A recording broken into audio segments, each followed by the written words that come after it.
жеңиш күнү алыстагы от болуп, көрүнчү эле араң жанган чок болуп. Өрттү чаңды кечип чабуул салганбыз, жеңиш күнүн жакындатып алганбыз. Бул жеңиш күн майрам, баары жыттанган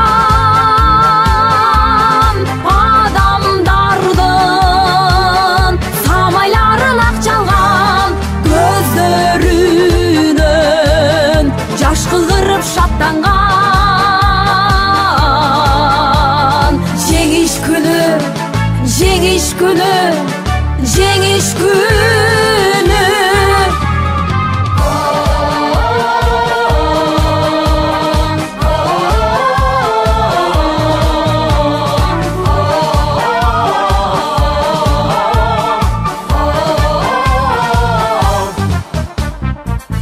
Күндүр мекени биз эч тынбай, мартенбешин тектеп турган көз жумбай. Күндүр иште күйүп жанганбыз, жеңиш күнүн жакындатып алганбыз. Бул жеңиш күн майрам,